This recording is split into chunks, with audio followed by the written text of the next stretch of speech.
Assalamualaikum warahmatullahi wabarakatuh. Kita lanjutkan. Nah, untuk di lanjutannya ini, kita akan membahas terkait dengan syarat untuk menetapkan atau memilih organisme sebagai minimalnya ada 5 ya. Syarat utama terkait dengan kita untuk menetapkan atau memilih organisme sebagai bioindikator. Apa saja? Yang pertama, taksonominya harus jelas. Jadi dari mulai kelasnya apa, atau termasuk pada golongan apa, begitu familinya termasuk pada golongan apa, sampai ke tingkat spesiesnya itu harus clear untuk memudahkan kita dalam proses menjelaskan terkait dengan organisme tersebut.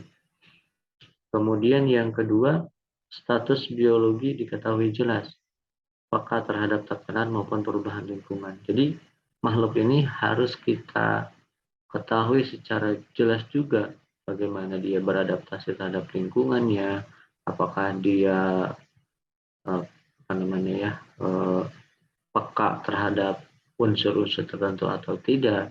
Hal ini penting untuk bisa kemudian langsung menyimpulkan apakah ketiadaan atau keadaan ya keberadaan makhluk hidup tersebut memberikan informasi apa nih begitu. Dari mana kita tahu? Ya, tentu kita harus membaca referensi-referensi yang terpercaya terkait hal itu. Atau kalau misalnya kita minim referensi, memang kita bisa berdiskusi dengan para ahli biologi sebelum menentukan organisme. Tetapi saat ini dengan open access banyak ya, kemudian internet juga bisa memberikan informasi yang memudahkan kita, maka itu juga akan mempermudah kita ya, dalam memahami organisme yang akan kita jadikan bioindikator. Yang ketiga, organisme memiliki kelimpahan tinggi dan mudah disurvei atau diamati. Ya, ini juga penting, keberadaan mereka itu harus dalam jumlah yang banyak, jangan yang langka begitu. Itu juga akan menyulitkan kita kalau langka. Yang keempat, tersebar dalam ruang dan waktu. Jadi tersebar dalam artian ruang dan waktu itu keberadaannya itu betul-betul misalnya pada tidak tidak kan ada makhluk yang bulan ini ada, bulan itu migrasi gitu ya. Sehingga ini akan menyulitkan kita dalam proses identifikasi keberadaan lingkungan nantinya. Kemudian yang kelima, memiliki hubungan yang kuat dengan komunitas luas atau tidak memiliki hubungan kuat dengan komponen tekanan. Ini menurut Hodgkinson dan Jackson di tahun 2005. Nah, jadi ini juga interaksi ya antara makhluk hidup yang kita jadikan bioindikator dengan komponen-komponen yang ada di. Jika ada yang masih kurang jelas dalam slide ini boleh ditanyakan gitu ya. Kemudian ini adalah perbandingan lingkungan terhadap bioindikator spesies langka dan cek spesies ada di mana-mana. Oke, kita lihat di sini, ini untuk yang A itu bioindikator. Nah, kemudian spesies langka, kita lihat di range-nya ya, agak di situ ya.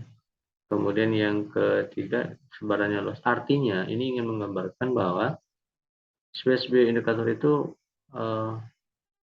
relatif bisa tersebar kurvanya ya tersebar tersebar merata dalam sebaran yang normal begitu. Tetapi kalau yang langka itu hanya di wilayah-wilayah tertentu saja ya. Nah, ini juga akan berbeda dengan spesies yang luar biasa tersebar di mana-mana begitu.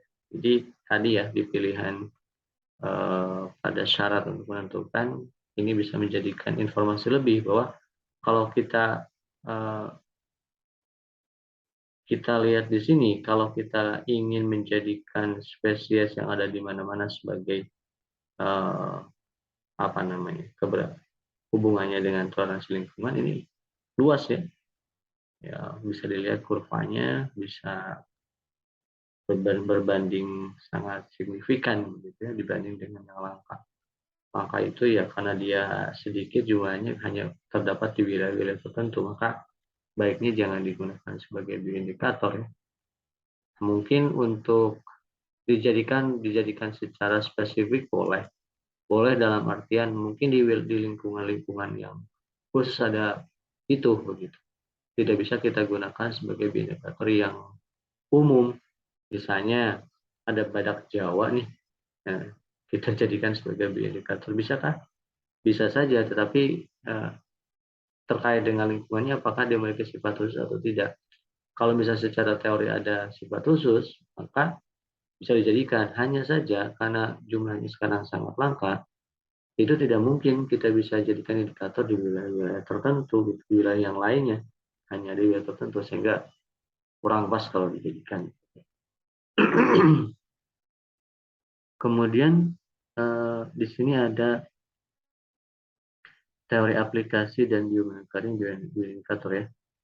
Nah, ini ada beberapa contoh hewan yang menurut uh, gambaran di sini yang bisa kita jadikan atau hubungannya dengan keberadaan lingkungan. Misalnya di sini ada ikan gitu ya. Dia terpengaruh terhadap substratnya, terpengaruh terhadap lingkungannya gitu ya.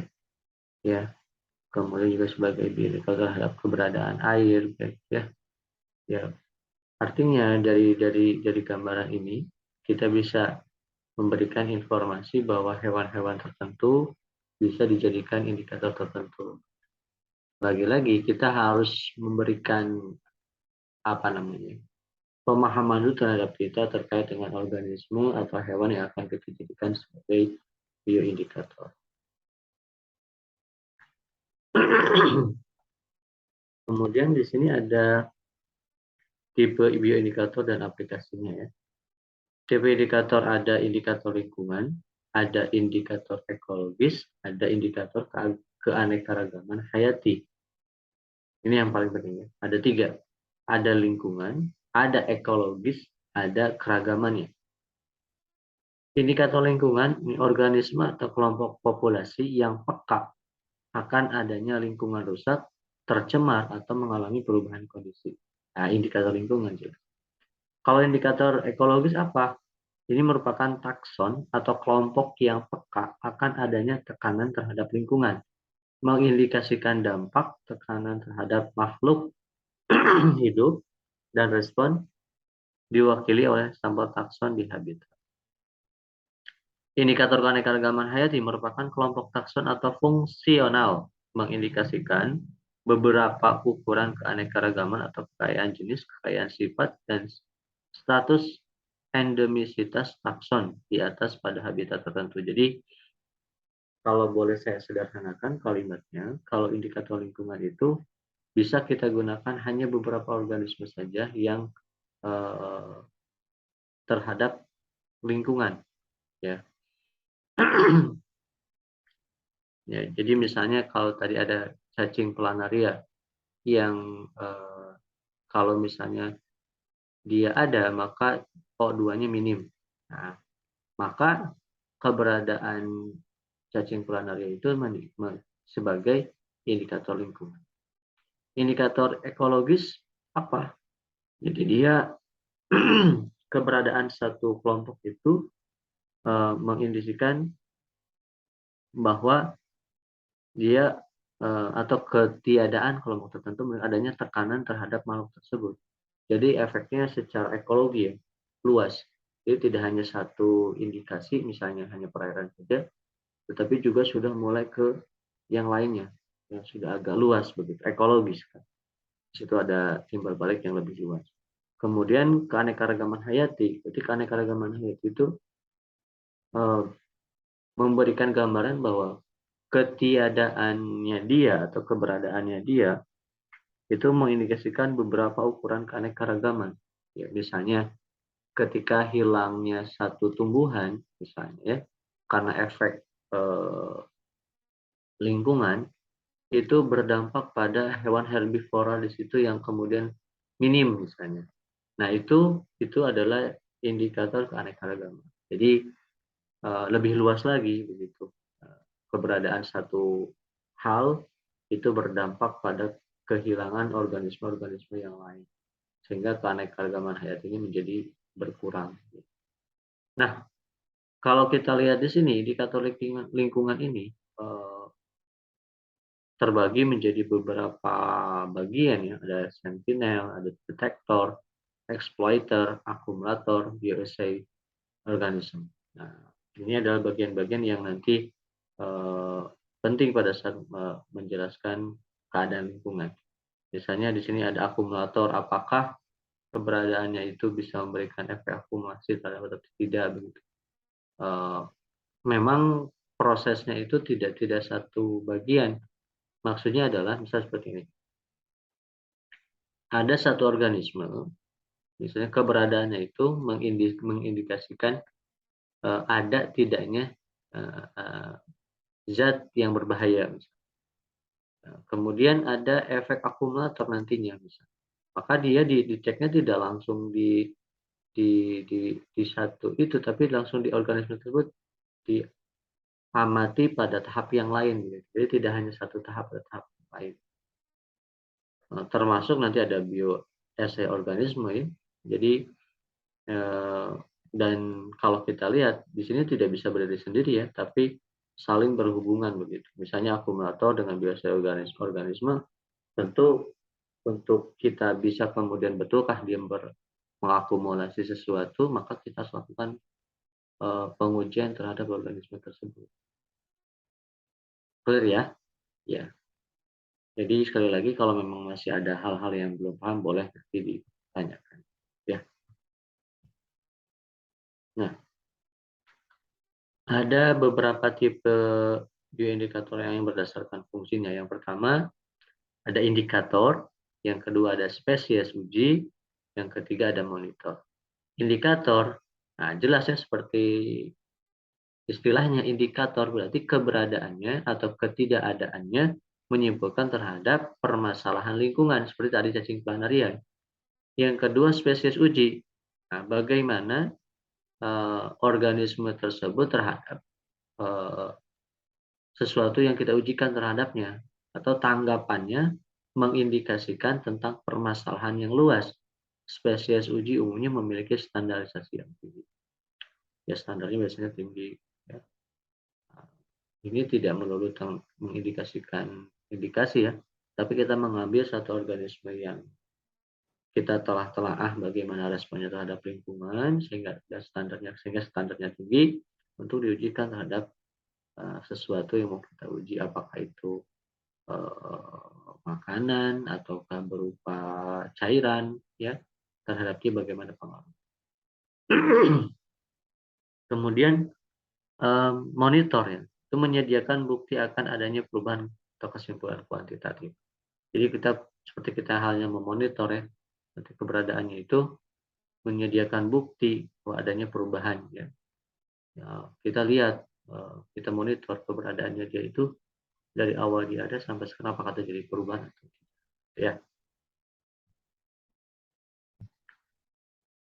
Nah, berdasarkan status ya. Kalau yang tadi berdasarkan tipenya ya, yang ini ya berdasarkan dalam aplikasinya, kalau yang ini berdasarkan fungsinya, yang ini berdasarkan status. Yang pertama ada fitoindikator. Zooindikator. Ini fito itu tumbuhan, zoo itu hewan ya, sehingga jelas perbedaannya ya.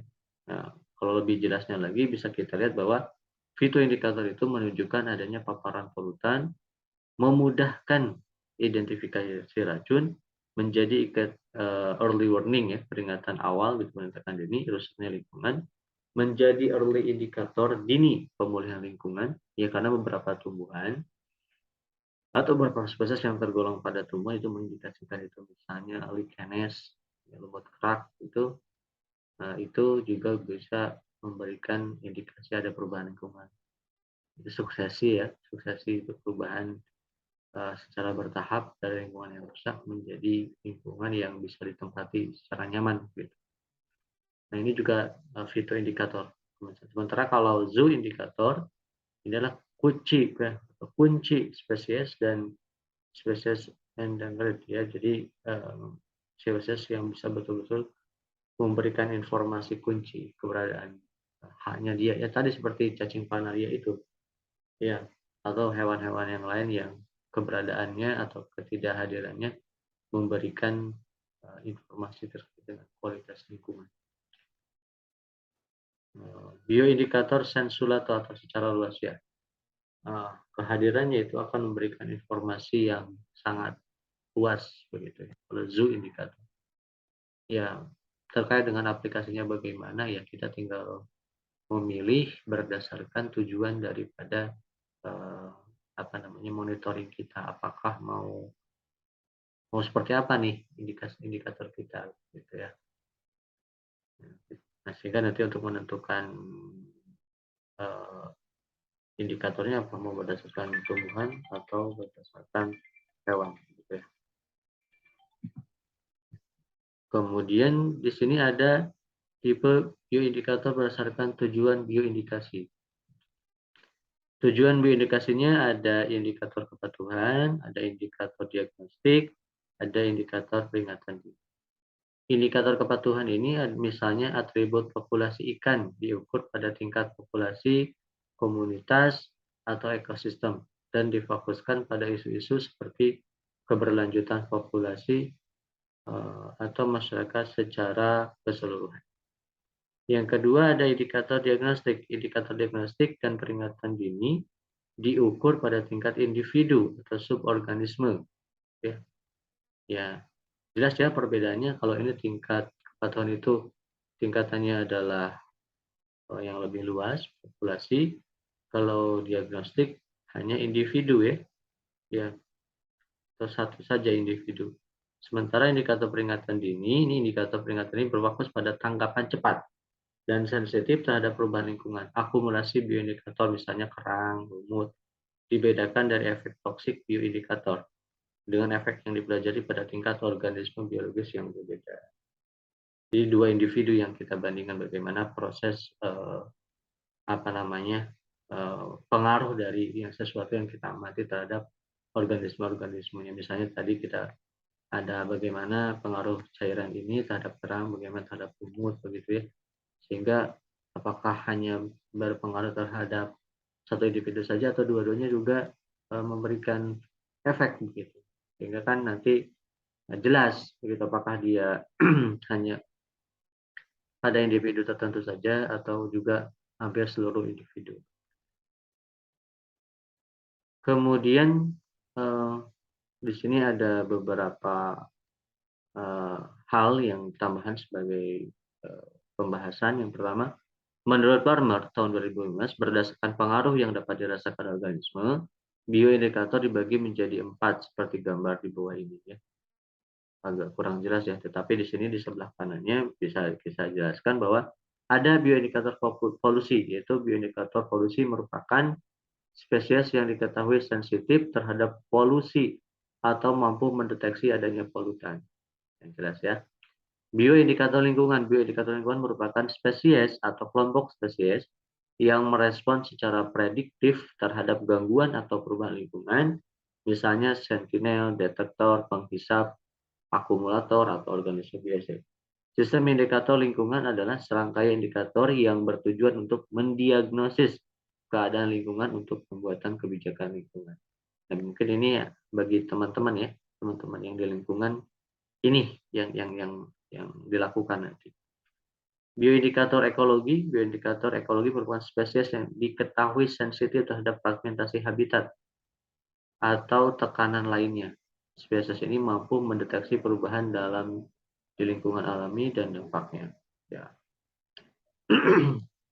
ya ini agak lebih luas ya. Maksudnya ada interaksi yang lebih kompleks ya.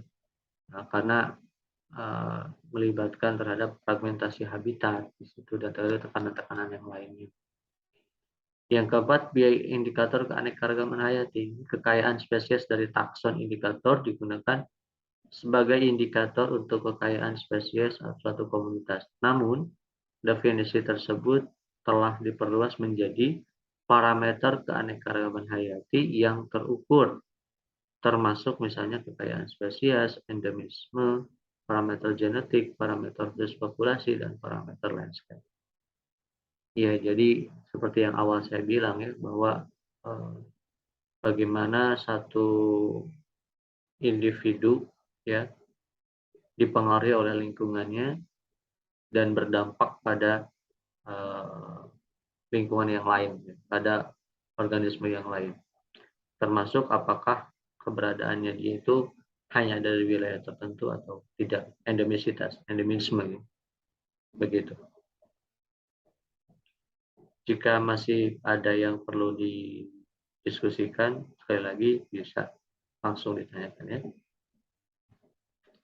Ada beberapa kriteria makhluk hidup sebagai indikator. Yang pertama, merespon gangguan dengan skala yang ada, respon adanya gangguan, mobilitas terbatas, mudah ditemukan, kompabilitas internasional, taksonomi yang jelas, biaya rendah. Nah, nanti ketika Anda akan misalnya terlibat ya dalam proses memonitor lingkungan, kemudian menjadikan satu makhluk hidup menjadi indikator, maka Anda harus memperhatikan ini. Apakah hewan tersebut bisa merespon, kalaupun bisa merespon apakah spesifik atau tidak, kemudian apakah mobilitasnya terbatas atau luas, apakah mudah ditemukan atau tidak, apakah diterima oleh dunia internasional atau tidak, kemudian taksonominya harus jelas, yang terpenting biayanya rendah. Jangan sampai beli hewan yang harganya mahal, gitu ya. Begitu. Nah, ini yang terakhir, bahwa banyak manfaat dari bioindikator telah mendorong mandat legislatif untuk penggunaannya di negara-negara di seluruh dunia dan inklusi mereka dalam beberapa perjanjian internasional. Namun, bioindikator bukan tanpa masalah. Seperti burung kenari di tambang batu bara, kami mengandalkan sensitivitas beberapa bioindikator untuk berfungsi sebagai sinyal peringatan dini. Dalam beberapa kasus, kita tidak dapat membedakan variabilitas alami dari perubahan karena dampak manusia, sehingga membatasi penerapan bioindikator di lingkungan heterogen. Dengan demikian, populasi spesies bioindikator dapat dipengaruhi oleh faktor-faktor yang lain. Selain gangguan atau stres, misalnya penyakit, parasitisme, persaingan, ya, predasi, itu juga menentukan ya, mempengaruhi. Ya, yang perlu dijelaskan di sini ada mandat legislatif. Artinya para pemangku kebijakan sekarang sudah mulai aware ya, membuat peraturan-peraturan yang menekankan terkait dengan penggunaan bioindikator. Bahkan ada perjanjian internasional yang diadopsi begitu. Hal ini semata-mata untuk betul-betul aware ya terhadap keberlangsungan lingkungan. Akhirnya, tujuan keseluruhan dari indikator adalah menggunakan satu spesies atau sekelompok kajian spesies untuk menilai kualitas lingkungan dan bagaimana hal itu berubah dari waktu ke waktu. Tetapi ini dapat mewakili penyederhanaan yang berlebihan dari sistem yang kompleks. Ya, jadi bioindikator ini memang sangat penting, telah banyak perannya untuk menakar, mengukur gitu ya, dari kualitas suatu lingkungan. Ya, demikian yang perlu saya sampaikan ya. Atas perhatiannya saya ucapkan terima kasih. Sekali lagi, jika ada hal-hal yang masih belum jelas, saya siap untuk diajak diskusi. Demikian yang bisa saya sampaikan. Terima kasih ya. Assalamualaikum warahmatullahi wabarakatuh.